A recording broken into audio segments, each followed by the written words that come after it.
rata होता है apa ya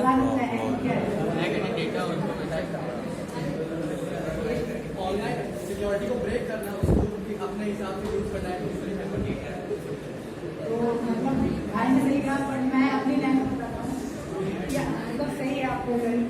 तो अगर आपके पास कंप्यूटर की काफ़ी अच्छी नॉलेज है बट आप उसको सही वे की जगह अगर रॉन्ग वे में यूज़ करते हैं तो उसमें आप हैकिंग कैसे करते हैं। अगर आप उसको किसी चीज़ को स्टील करने के लिए या फिर किसी चीज़ को ब्रेक करने के लिए यूज़ कर रहे हैं तो वो हैकिंग में आएगा। तो ये 3 टाइप के हैकर्स होते हैं, white hat, grey hat and black hat. तो वाइट हैट हैकर्स बेसिकली जो एथिकल हैकर आप लोग जानते होंगे उनको, जो कंपनीज के लिए किसी दूसरी कंपनी के वॉलिबिलिटीज को फाउंड करते हैं या कोई ऐप या कोई प्रोग्राम की वॉलिबिलिटी को फाउंड करते हैं तो उन्हें लोग वाइट हैट हैकर कहते हैं। और ग्रे हैट हैकर भी हैकर ही होते हैं बट वो अपने मजे के लिए हैकिंग करते हैं। उनका कोई मकसद नहीं होता कि मुझे ये चीज़ करनी है, उनका खाली एक मकसद होता है कि मैं हैक करूँगा, मुझे अच्छा लगेगा, इससे कुछ शायद मेरी नॉलेज बढ़ जाए, तो वो ग्रे हैट है। और जो ब्लैक हैट हैकर है यहाँ पे वो बेसिकली किसी भी चीज़ की चोरी या फिर कोई भी चीज़ आपकी इंपॉर्टेंट डाटा है, आपका फेसबुक अकाउंट हो सकता है, आपका इंस्टाग्राम अकाउंट हो सकता है, वो हैक कर लें। मान लीजिए आज आपने अपना फेसबुक अकाउंट खोला, उस पर कोई मैसेज नहीं है किसी को सेंड, कल किसी ब्लैक हैट हैकर ने हैक कर लिया और आपके पास 3-4 लोग आपने एब्यूजिंग वर्ड में भेज दिए मैसेज, आपको पता भी नहीं होगा कैसे क्या हुआ बट हो जाता है।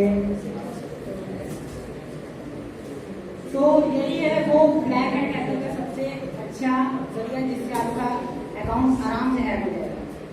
इसे कहते हैं बेसिकली फिशिंग अटैक।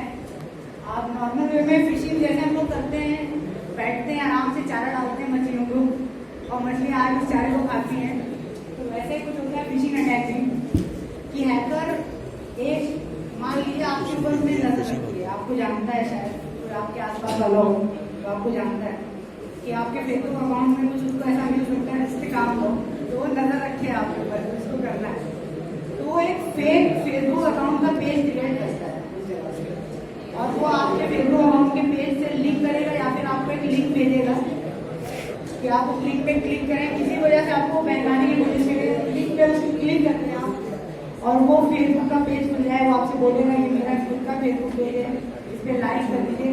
लाइक करने का ऑप्शन लेकिन तभी अपीयर होगा जब आप उस पर अपना ईमेल और पासवर्ड डालेंगे। वो बोलेगा मैंडेटरी है कि आपको डालना ही डालना है, डाल दिए, नॉर्मल फेसबुक का है तो आप भी सोचेंगे और आप डाल देंगे और जहाँ आपने डाला उसके पेज खुलेगा, शायद पेज खुले बिना एरर हो जाए पेज, वो बता सकता है नेटवर्क इशू है आपने और आप सोचेंगे हो सकता है अकाउंट प्रॉब्लम हो और आप ध्यान नहीं देंगे, बट उसी जगह पे आपने मिस्टेक कर दी है बहुत बड़ी और शायद आपका कुछ खास इंपॉर्टेंट डाटा जो आपके फेसबुक में मौजूद हो, कुछ खास सेटिंग, कुछ खास चीज़ें, वो सारी चीज़ें आपसे चली। तो ये है man in the middle attack. ये बेसिकली व्हाट्सएप को काम में आता है, व्हाट्सएप को हैक करने में। हम सब जानते हैं व्हाट्सएप की सिक्योरिटी इंक्रिप्शन पे चलती है, कोई भी उसके मैसेजेस जो होते हैं वो मतलब फ्लॉलेसली आप नहीं हैक कर पाएंगे उसके मैसेज, उसके ऊपर 128 बिट का भी इंक्रिप्शन लग चुका है, पहले थोड़ा कम करें पहले हैक हो जाता। आप लोगों ने हमेशा देखा होगा जब आप व्हाट्सएप से किसी को मैसेज भेजते हैं तो सबसे पहले सिंगल टिक आता है, फिर डबल होता है और उसके बाद वो टिक ब्लो हो जाएगा वहाँ पे। तो सिंगल टिक का मतलब क्या होता है कि वो मैसेज अभी नेटवर्क में, डबल टिक का मतलब हो गया वो रिसीवर के पास पहुंच गया बट ओपन नहीं किया उसने, और ब्लू हो जाएगा इसका मतलब ओपन हो गया, देख लिया उसने। तो man in the middle attack इसी जगह पे काम करता है, वो है आप, वो है जिसके पास आपने भेजा मैसेज जब ट्रांसफर हो रहा है किसी भी वजह से बंदा आपके मैसेज को वहां पे ब्लॉक करेगा, आपको लगेगा नेटवर्क में सिंगल टिक है, शायद उसका नेट ऑन नहीं है, बट वो यहीं से वो काम करता है। वो आपके मैसेज को देखेगा कि आपने लिखा है, वो चाहे वो मॉडिफाई करेगा आपके मैसेज को और मैसेज के पैकेट्स को वापस से वहां पर रख देगा। हम सब जानते हैं पैकेट्स में जाते हैं, जो भी हमारी कम्युनिकेशन होती है ऑनलाइन, जो भी होते हैं वो पैकेट्स के फॉर्म में है, तो वो वापस से वहीं रखेगा, वो मैसेज चला जाएगा सेंट्रल रिसीवर के पास और वो उसको खोल के पड़ेगा फिर जो भी वो सोचे आपके बारे में। बट ये रियलिटी होती है man in the middle attack की। तो इससे अभी तो कोई खतरा नहीं है, क्योंकि अब इंक्रिप्शन इतना अच्छा है व्हाट्सएप के पास कि अटैक हो नहीं सकता। बट जब तक 64 बिट का या 32 बिट का इंक्रिप्शन था, बहुत सारे अटैक्स हुए थे और लोगों के मैसेज चेंज कर दिए गए। उन्होंने कुछ भेजा चला गया मैसेज, कंफ्यूजन काफी बड़ी थी। ये जो टूल आप लोग देख रहे हैं यहाँ पे, इसे मेरेकल बॉक्स कहते हैं। ये बेसिकली डाटा फॉरेंसिक के लिए काम आता है। डाटा फॉरेंसिक किसी को पता है यहाँ पे क्या होता है? तो बता दें। आप लोगों के फोन में कभी ना कभी लॉक पड़ा होगा, कभी ना कभी आपका कोई इंपॉर्टेंट डाटा शायद फोन में हो, आपके फोन में लॉक हो गया हो और आप उसको खोलना चाह रहे हो, बट आपके पास एक दिक्कत है कि मुझे भाई लॉक खोलूंगा मैं तो मेरा डाटा सारा डिलीट हो जाएगा, कैसे भी करके मैं खोलूंगा तो डाटा मेरा डिलीट होना ही होता है। तो ये बॉक्स मेनली कुछ शॉप्स होती हैं, आप जाते हैं नाका, यहाँ पे सबसे बड़ी मोबाइल की शॉप है, वहां पे आप जाएंगे। कुछ फोन जो एंड्रॉइड 5 पॉइंट पे हैं या फिर मान लीजिए 6 तक शायद इसका भी सपोर्ट आ गया है, 6 तक के वो फोन के डाटा को बचा सकते हैं। वो आपका पैटर्न आपको रीड करके बता देंगे कि पैटर्न क्या था, क्योंकि बेसिकली हम लोग जानते हैं कि आपने पैटर्न डाला, वो पैटर्न फोन के अंदर ही स्टोर होगा, तभी आप अगली बार पैटर्न डालते हैं तो वो रीड करता है, मैच करता है और ओपन करता है फोन को। वही चीज वो लोग आपको वहां पे करके देंगे, बट इस मशीन के फॉर्म में। इसका क्रैक वर्जन आता है, अगर आप लोग कभी यूज करना चाहें नेट पे डालिएगा मेरेकल बॉक्स पे क्रैक आपको मिलेगा, बट वो आपको उतनी फैसिलिटी नहीं देगा जितनी रियल बॉक्स देता है। इससे आप यूजर लॉग्स, यूजर के पैटर्न को और मेनली उनके डाटा को, मान लीजिए आपका कोई इंपॉर्टेंट डाटा है आपके फोन में, आपका फोन क्रैश हो गया, इवेंट टूट गया, तो आप उस डाटा को कभी शायद एक्सेस ना कर पाए। बट एक बहुत बड़ी फैसिलिटी देता है कि फोन अगर आपका कनेक्टेबल है आपके कंप्यूटर से, तो वो आपके डाटा को वहां से निकाल सकता है। मान लीजिए आपके फोन में काफी सारी आपकी पुरानी इमेजेस हो जो आपने शायद कहीं ना बैकअप कर रखी हो, काफी चीजें होती हैं, उनको आपको वापस लाके देना, ये काफी मतलब वर्किंग है। अब अगर इसका क्रैक आप लोग कभी वर्क करें, ट्राई करें तो बताइएगा। ये यूएफआई बॉक्स है, ये भी उसी चीज के लिए काम आता है, बट ये थोड़े हाई फोन्स के लिए, जैसे कि अभी जो ओप्पो के नए लेटेस्ट मॉडल आ रहे हैं, जैसे ओप्पो A3s हो गया, ओप्पो के और नए मॉडल्स जो हैं उनमें मेरेकल बॉक्स काम नहीं करता, क्योंकि उनकी सिक्योरिटी बढ़ती जा रही, उनके लॉक भी पहले क्या होता था, लोग पावर बटन माइनस बटन को शायद दबा के लॉक खोल लेते थे, उनका पैटर्न खत्म हो जाता है। बट अब की सिक्योरिटी थोड़ी अलग हो गई है, वो वहां से लॉक खोलने के लिए कोशिश करेंगे, वहां से जब वो लोग फॉर्मेट डाटा करते हैं तो वहां पे उनसे पैटर्न मांगा जाएगा कि वही पैटर्न डालिए जो आपका था, तो आदमी फंस जाता है वहां पे और उसका लॉक नहीं खुलता। तो उसके लिए ये काम आता है। वो जो सेकंड नंबर पे वहां से देख सकते हैं, वो एमएमसी टूल है।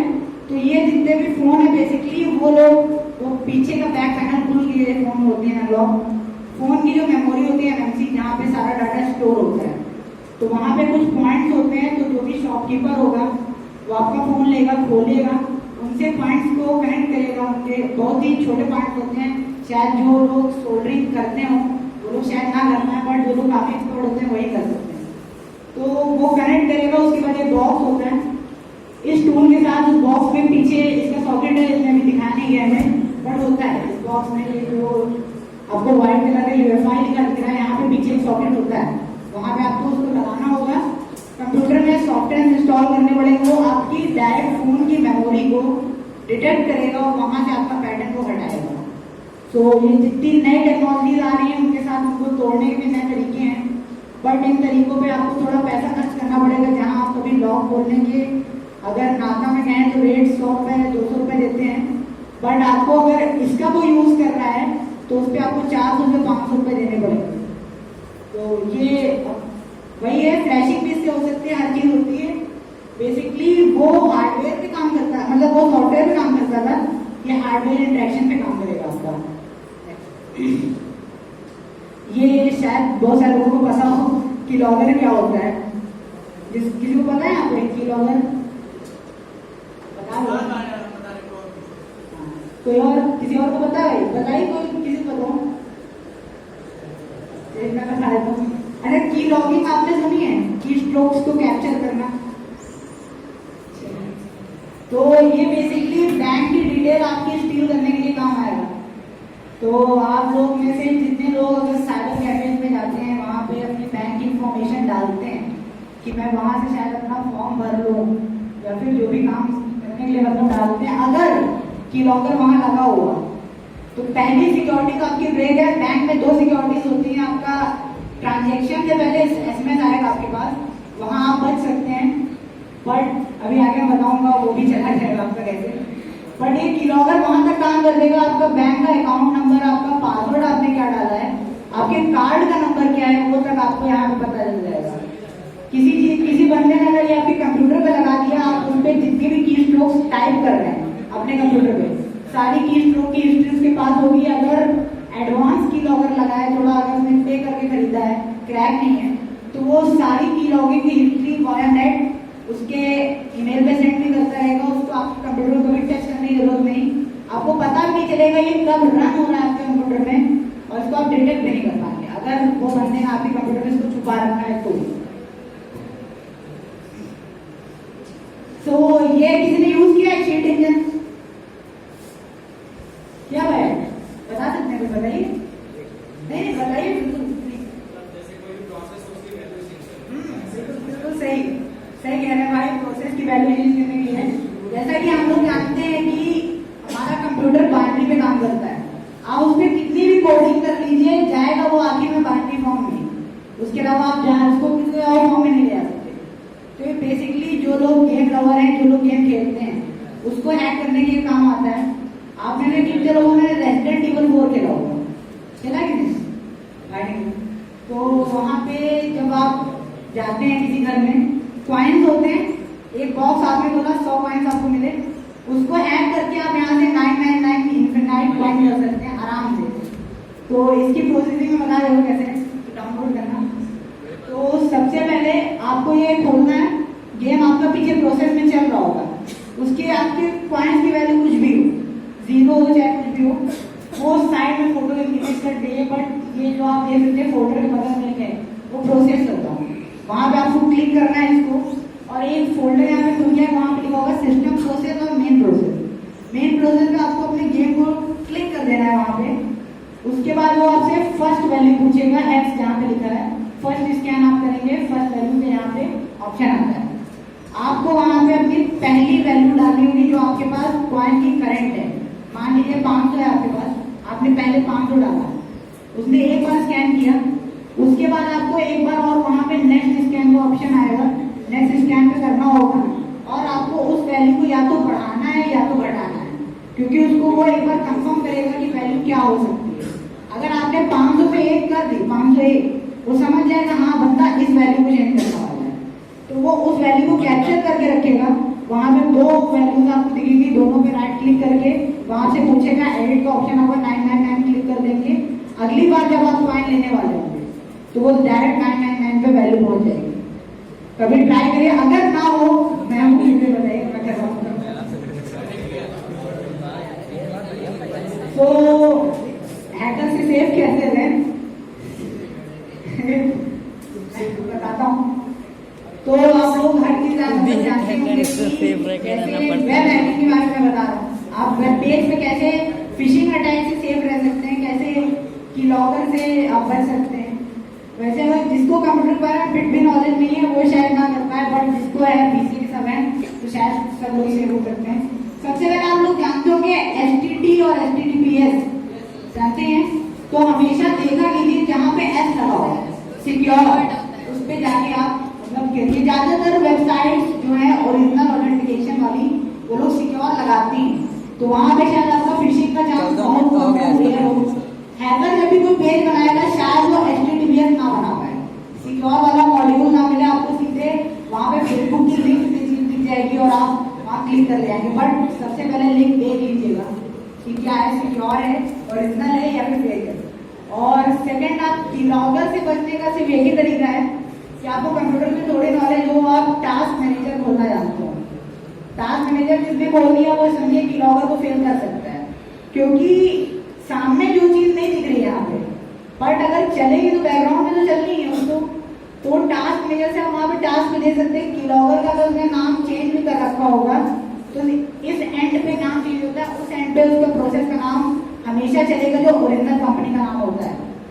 नाम चेंज हो जाता है। जो लोग काफी अगर घुस के करते हैं की लॉगिंग, वो लोग नाम भी चेंज करते हैं, बट कंपनी भी बताना चाहती है कि हाँ भाई हमारा वर्ड यूज कर रहे हो तो मैं अपना नाम डालूंगी, तो साइड में उसका नाम होगा, वहां जाके उसको एंटास्क कर दीजिए कि लॉगिन बन जाएगा उस वक्त के लिए।